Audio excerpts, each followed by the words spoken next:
Lur, selamat datang di Ngidul Ngalebu Film Cadele. Ke Bandung, beli belimbing, digigit lembut tanpa paksaan. Niatnya mau kurban kambing, malah kurban perasaan. Balik mana ambil aku Icang, dan kali ini kita akan mengidul film drama psikologis yaitu If I Had Legs I'd Kick You tahun 2025. Film produksi A24 ini seperti biasa ada rasa-rasa disturbingnya lur, meskipun bukan horor. Mengisahkan tentang seorang psikolog yang mentalnya sendiri juga semakin tidak stabil karena berbagai masalah hidup yang datang bertubi-tubi. Jadi langsung aja kita ke requestan salam-salam mantap dari dulurku CJ ya. Cak, titip salam dengan temanku yang entah siapa, bilangin jangan minum susu sambil makan seekor ikan nila. Komen apa lagi sih, ini gak jelas blok. Monggo skecakan.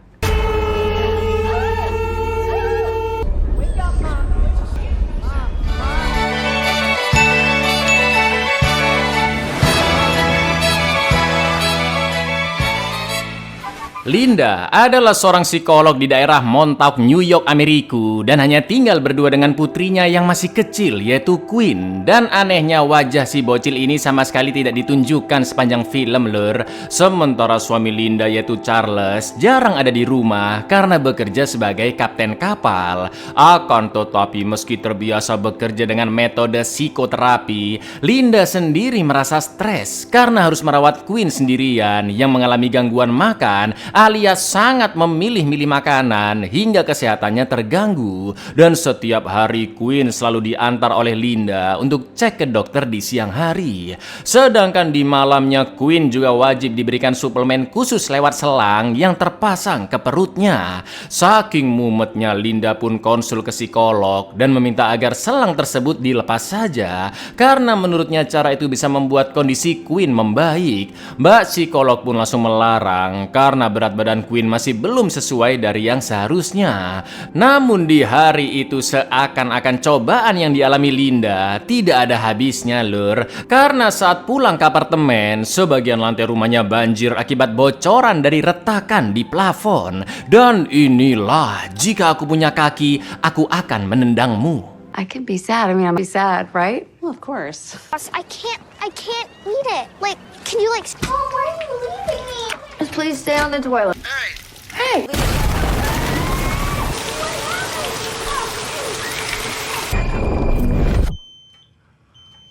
Selama apartemennya direnovasi oleh tukang di sana, Linda dan Queen pun pindah sementara ke Hotel Oyo di dekat sana yang juga tidak jauh dari pantai. Seperti biasa di malam hari, Linda pun menyeting mesin suplemen untuk Queen dan pergi nyebat ke depan hotel sambil terus memantau suara putrinya melalui alat mirip walkie-talkie. Lalu esok paginya ketika sedang menemani Queen sarapan yang nggak selesai-selesai karena nggak nafsu makan lur, Linda pun ribut dengan suaminya Charles di telepon yang sepertinya kurang mengerti apa yang dialami oleh Linda, dan Charles merasa dirinya yang sedang bekerja jauh lebih stres dibanding Linda.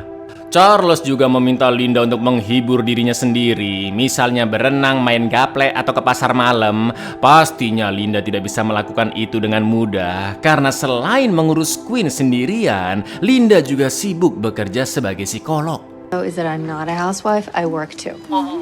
Labs, lounge a little, get a floaty bag, get a cup. Setelah itu Linda pergi ke rumah sakit untuk konsul rutin tentang kondisi Queen. Namun karena sudah mumet dan harus buru-buru kerja, Linda tidak bisa menemani Queen cek kesehatan. Dan bu dokter bernama Spring pun menegur bahwa Linda harus menyempatkan waktu merawat Queen agar kondisinya bisa dievaluasi.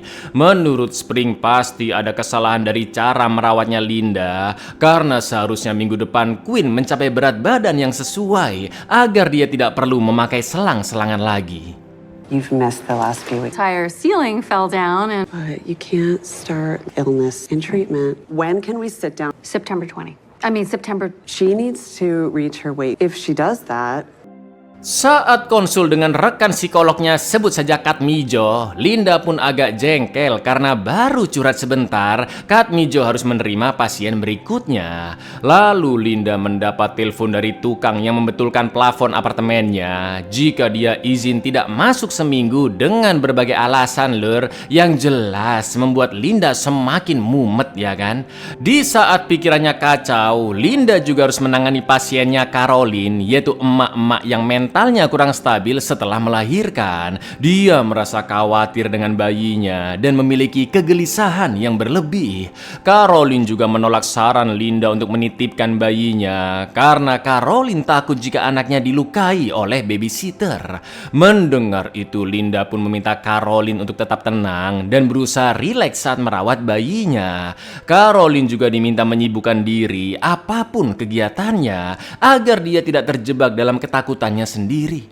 You need to be busy. You can't sit inside. These feelings that you're experiencing very, very scary. Di hotel ketika sedang beli Hammer, Linda pun ribut dengan mbak-mbak resepsionis karena harus menunjukkan KTP terlebih dahulu. Padahal jelas-jelas Linda sudah dewasa ya kan. Dan memang si mbak resepsionis ini ngeselin sengak aja lur. Mereka pun dilerai oleh pengawas hotel bernama Jamie yang membelikan Hammer untuk Linda. Dan sepertinya Jamie sengaja ingin mendekati Linda karena pernah mendengar Linda berdebat dengan suaminya di telepon. Juga sering melihat Linda yang nyebat sendirian. I'm not going back. Just use my ID. Name's Jamie, by the way. Not interested. Di jalan, Linda ribut lagi dengan Charles di telepon yang ngomel-ngomel karena Linda malah di luar bukan menemani anaknya tidur. Sedangkan Linda merasa tidak punya waktu sendiri. Berbeda dengan Charles yang bisa me time kapanpun dia mau lur. Setelah itu Linda pergi ke apartemennya sejenak untuk sekedar menyendiri sambil nyebat daun, sekalian memfoto lubang plafon dan dikirim ke tukangnya. Lalu sesuatu terjadi ketika Linda mengecek lubang tersebut karena tiba-tiba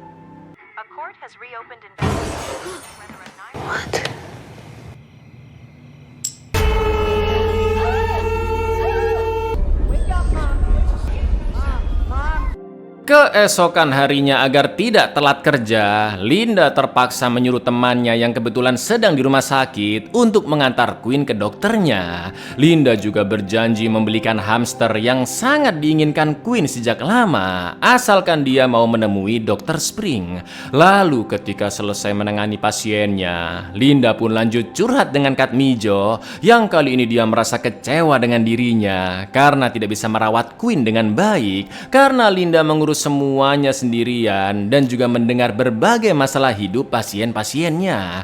Ditambah lagi ada aja yang lain seperti plafon apartemen bocor dan harus mengeluarkan uang untuk nginep di Hotel Oyo. I'm supposed to know how to fix this. I'm supposed to know how to fix. Am I supposed to just sit around and watch her? This is just gonna go on forever. I just want someone to tell me what.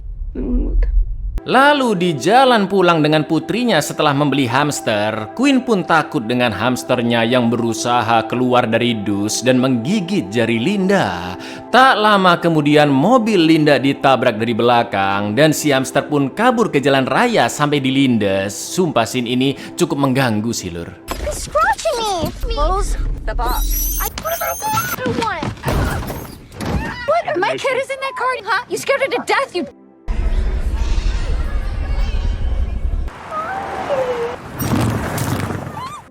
Malam harinya saat mau tidur, tiba-tiba Linda ditelepon oleh Caroline yang pengen curhat. Linda pun keluar dari kamar dan meminta Caroline melanjutkan curhatnya saat konsul nanti. Karena pasien hanya boleh menelpon Linda jika dalam situasi darurat saja.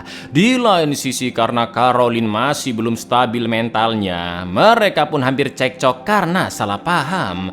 Lalu setelah telepon ditutup, Linda hanya bisa menghela nafas lur melihat pintu kamar hotelnya yang terkunci otomatis dan dia juga tidak memegang kuncinya. Okay, well let's. I'm sorry. I'm sorry. I misunderstood. I'm so dumb. Fucking kidding me? Shit. Linda pun pergi ke resepsionis dan langsung mengambil hammer karena tidak ada yang menjaga. Saat kesulitan membuka botol, Linda menolak dibantu oleh Bang Jamie yang kebetulan lewat. Namun karena Queen sudah tidur dan tidak bisa membukakan pintu, daripada kedinginan di luar, Linda pun ikut Jamie ke kamarnya dan ngobrol-ngobrol soal narkoboy yang Jamie pesan di dark web dan hanya bisa dibeli dengan voucher belanja agar polisi tidak bisa melacak transaksinya. Lalu dari walkie-talkie yang Linda bawa, terdengar suara Queen yang terbangun dan Linda pun langsung menggedor-gedor kamarnya agar Queen segera membukakan pintu. Let's get some shit, right? Come on. When was the last time? What? I locked myself! Are you there? Ketika sesi konsul di keesokan hari, Caroline tiba-tiba izin ke toilet. Namun ternyata dia kabur meninggalkan bayinya di ruangan Linda. Udah lagi banyak masalah, pasiennya juga naudzubillah kayak begini lur. Linda pun meminta bantuan Kak Mijo, tapi dia sedang sibuk dengan pasiennya. Sedangkan HP Caroline tidak bisa dihubungi. Linda akhirnya menelpon suami Caroline yang karena lagi sibuk kerja. Linda dimintai tolong mengantar bayinya ke rumah mereka. Jelas Linda sangat jengkel dan langsung mengultimatum agar bayi itu segera dijemput atau Linda akan melapor polisi. Apalagi pasien Linda berikutnya sudah datang dan si bayi juga masih terus menangis. This is an emergency. You can come back later. Is your wife named Caroline Prim? Your baby's name is Riley? Here's what I'm gonna do. Drop the baby off anytime. You know, this is so fucking typical. Okay, well, she probably... Oh, I need you to come down here. I'm going to call the police. I will text you there. That means you guys have a baby there. Okay, this situation. Setelah selesai konsul, Kak Mijo menemani Linda untuk menenangkannya. Linda juga terpaksa membatalkan sesi pasien berikutnya agar dia bisa istirahat terlebih dahulu. Sementara itu karena suami Caroline tidak kunjung datang, Linda pun menghubungi polisi agar membawa bayi tersebut serta barang-barang Caroline yang masih tertinggal di klinik.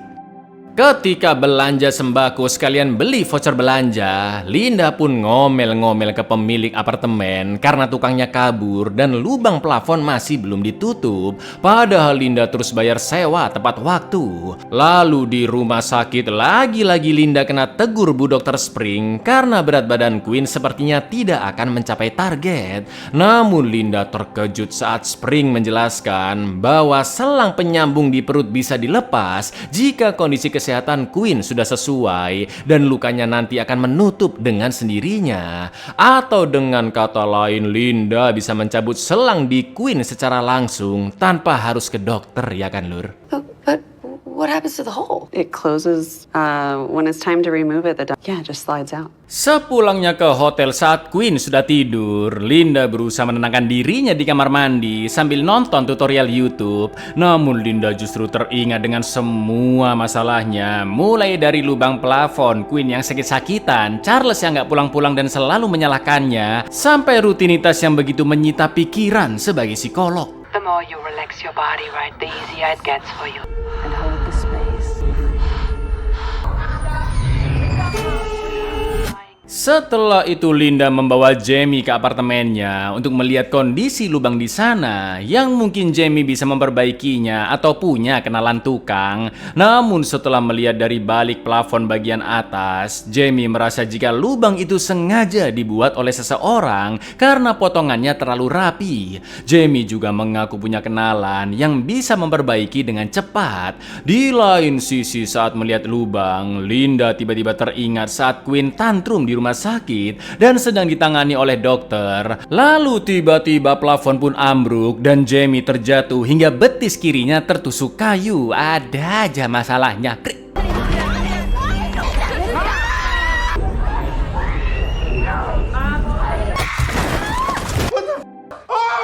Malam itu Linda memanggil ambulan agar Jamie langsung dirawat ke rumah sakit. Lalu besoknya Linda mengikuti pertemuan orang tua di rumah sakit dan Bu Dr. Spring mengatakan agar mereka semangat menjalani hari demi merawat anak. Orang tua juga tidak boleh menyalahkan diri sendiri jika anak mereka mengalami masalah. Namun Linda tidak setuju dengan pendapat Spring karena masalah yang dialami seseorang sedikit banyak pasti disebabkan oleh oleh orang itu sendiri, seperti mereka semua di ruangan itu. Karena Linda sudah tahu cara terbaik merawat putrinya, tapi banyak masalah yang terjadi di hidupnya, dan itu berdampak pada cara merawat Linda. Maka dari itu menurut Linda, sesi konsul tersebut tidak ada gunanya. You keep telling. Yeah. But stop and sit down. No, I don't want to talk. Karena kebingungan dan merasa ruwet dengan semuanya, Linda pun pergi dari sana dan menjelaskan ke Charles via telepon tentang lubang plafon yang semakin besar serta tukangnya yang malah kabur. Akan tetapi Charles yang egois dan tidak peka malah nyalahin Linda lur. Mengapa Linda nggak ikut sesi Bu Dokter sampai habis lah? Kenapa lubang plafon nggak kelar-kelar lah? Tanpa mau mendengarkan curhatan Linda sampai selesai, dan Charles juga tidak memberikan solusi, bahkan berusaha nenangin istrinya aja enggak lur. Situasi pun semakin mumet, apalagi Pak petugas parkir mengusir Linda karena mobilnya parkir sembarangan. Why can't you just those guys? Because it's still the guy's gone. Why? How do you expect anything about Sitting idle in vehicle. I have a right to sit in my. Dari sana Linda pun langsung menemui Katmijo dan memberitahu bahwa dulu dia pernah aborsi saat masih pacaran dengan Charles, dan sekarang dia begitu sedih karena Queen sakit-sakitan. Linda pun mulai tantrum, namun Katmijo hanya bisa terdiam dan mengakhiri sesi serta tidak mau menerima Linda lagi sebagai pasiennya. Sebab menurut Katmijo, apa yang dialami oleh Linda bisa dibilang adalah karma atas kekejiannya dahulu karena tega membuang anaknya yang bahkan belum lahir. Baby, I got rid of the. Why won't you say anything? It's not supposed to be a mom. Not a mom. I'm not. This isn't working. What do you mean? We can't see each other. Linda pun pergi ke ruangannya dan sudah ada pasien yang menunggu di luar. Lalu Linda mendapat pesan suara dari Dr. Spring jika Queen tidak bisa mendapat perawatan lagi di rumah sakit tersebut karena sikap Linda yang tidak sopan sebelumnya. Di lain sisi, Caroline juga masih belum diketahui keberadaannya dan suaminya pun ngomel-ngomel ke Linda. In case you forgot, my wife still happens to be, I don't know what kind of... Cannot bring your daughter in until. You are too... Di malam hari, Linda sangat terkejut karena tiba-tiba Caroline menemuinya di hotel yang alhamdulillahnya dia sehat walafiat lur. Akan tetapi mental Caroline masih tidak stabil dan menampar Linda saat diminta pergi ke rumah sakit untuk mengecek kesehatannya. Setelah itu Caroline pun kabur ke arah pantai dan Linda langsung mengejarnya. You really understand? I think so. Oh shit! No, I don't want to go to a hospital. I want you. Call me back tonight, okay? Please. Please do something you can help. Linda berusaha meminta tolong Katmijo dengan mengirim pesan suara agar mencari Caroline yang kabur entah kemana. Lalu di kamar saat mengecek suplemennya Queen, tiba-tiba kantungnya pecah dan cairan tumpah kemana-mana, yang akhirnya Linda pun nekat melepas selang tersebut dari perut Queen. Karena kata dokter hanya tinggal ditarik aja ya kan lur. Tapi prosesnya ngilu banget, mesin juga tiba-tiba berisik karena alarm darurat berbunyi. Situasi pun semakin memprihatinkan karena bisa-bisa kondisi Queen semakin parah. Lalu yang terjadi?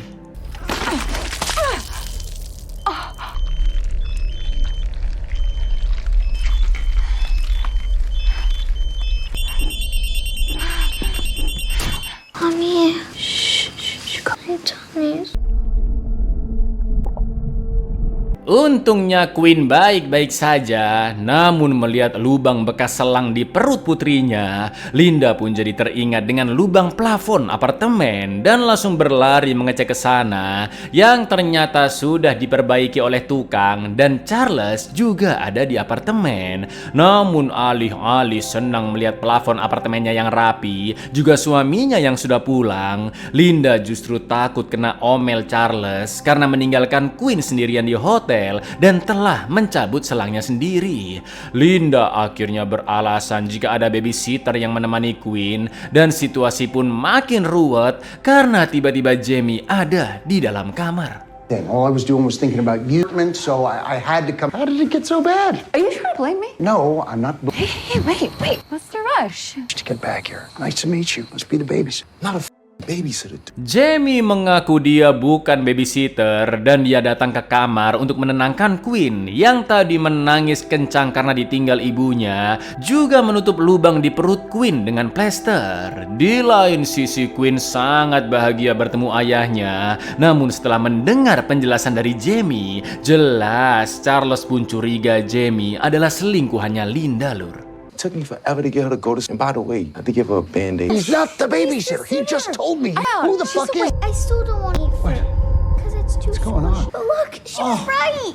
No tube. Saking mumetnya dengan berbagai masalah hidup dan takut disalahkan Charles karena mencabut selang sendiri, Linda pun lari sekencang-kencangnya ke arah pantai dan menabrakkan diri ke ombak berkali-kali karena semua kecemasan dan ketakutan di dalam pikirannya begitu penuh. Apa yang diinginkan Linda sekarang hanyalah kabur dan menghilang dari masalah hidup yang sudah benar-benar kusut. Namun dari kejauhan terdengar suara Charles beserta Queen yang sayup-sayup memanggil Linda karena tertutup suara deburan ombak.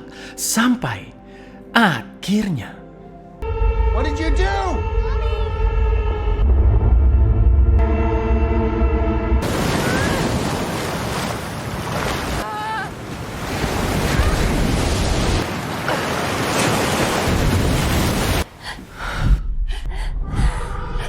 Alhamdulillahnya Linda baik-baik saja dan tidak terseret kencangnya arus laut. Linda yang mulai berhalusinasi pun disadarkan oleh Queen yang bernyanyi sambil berbisik ke arah Linda. Ya, di penghujung film akhirnya wajah Queen pun ditunjukkan, Lur, dan dia terlihat begitu khawatir dengan ibunya.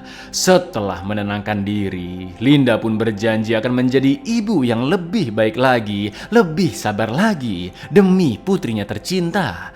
Lalu film pun ditutup dengan Queen yang tersenyum dan merasa bahagia dengan apapun keputusan sang ibu, meski sering tidak sabaran dan meninggalkannya sendirian, karena Queen yakin segala kesulitan yang dialami oleh ibunya adalah demi kebaikan dirinya. Karena bagaimanapun sebagai seorang ibu, Linda ingin Queen cepat sembuh dan bisa sekolah lagi serta tumbuh besar seperti anak-anak seumurannya. Mommy? I'll be better. I promise.